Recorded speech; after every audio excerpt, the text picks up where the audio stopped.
Right now, the 58-hour Johannesburg water shutdown has begun, and Rand Water, of course, embarks on major repairs and maintenance. People have been buying bottled water in bulk, mainly because of the uncertainty of the impact. Now, Johannesburg Water says it's sending tankers to places like hospitals, clinics, municipal offices, schools and police stations this week. But we'll get an update now from our reporter, Manqoba Mchunu. Manqoba, of course, this is a huge headache for Joburg residents, and we do know that they are bulking up on water because of the uncertainty that this might go on even longer than the expected date, which is, of course, Friday. But what are residents saying? Where exactly in Joburg are you?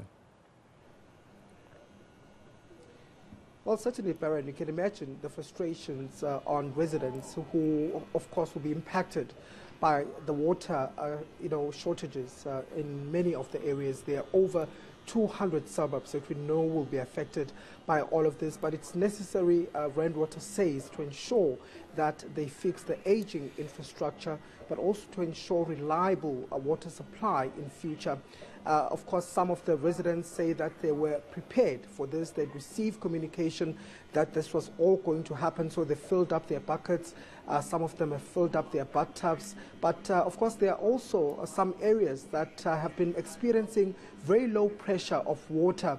And one of those areas is Northgate here in Johannesburg, which has, we understand, has no water now as we speak. And in fact, we're at one of the barber shops here.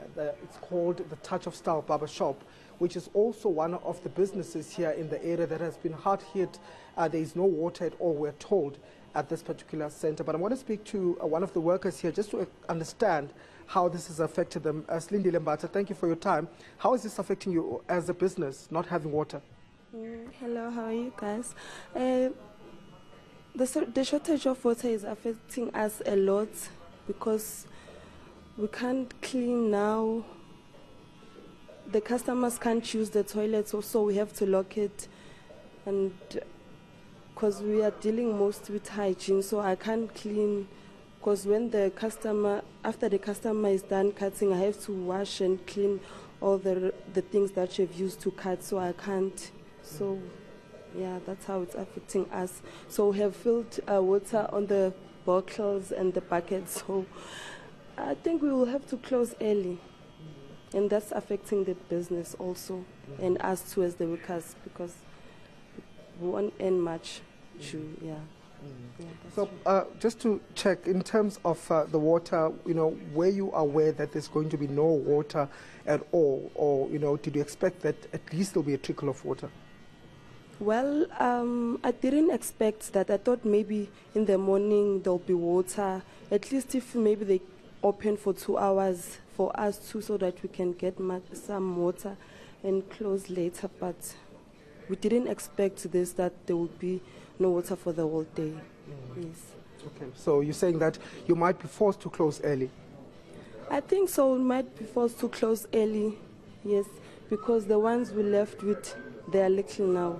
The water in the buckets and the bottles, yeah. And in terms of water tankers, are there any water tankers? Are there any JoJo tanks that have been brought by, officials of the city to try and assist this particular area? Unfortunately, no. No one supplied us with water tanks or something. I think maybe the government would have maybe bought us some water so that we can push the business for the day or the days that they said there will be no water. At least think for us too, because they knew before they knew that there would be no water for today, and I think for the 3 days that's coming there will be no water. Yeah. Okay. Now, thank you very much, Slindile, for your time. Well, as you understand, as you hear that Baron, this lady explaining that they are affected as a business, badly so, to such an extent that they might have to close early. So some of the areas have no water at all. We understand that some of the high-lying areas, those will be experiencing a low pressure of water on their taps, but some of the areas already experiencing shortages as far as this is concerned. And you understand a business like this needs water to be able to operate, and as she says, they might be forced to actually close early due to this situation. We have seen no water tankers in and around this area, and certainly it doesn't look like there are any contingency plans that have been put in place as far as this area is concerned. We have, however, seen in some of the areas where we saw earlier on JoJo tanks being installed at some of the residential areas, and we saw some of the water tankers also filling up and making their way to some of the areas. But of course, we expect that this is going to last for several days as the system recovered. It's in fact expected to last about 5 to 14 days. That's what Rand Water says as far as this is concerned. But of course, all of this is important to ensure that in future we have reliable water.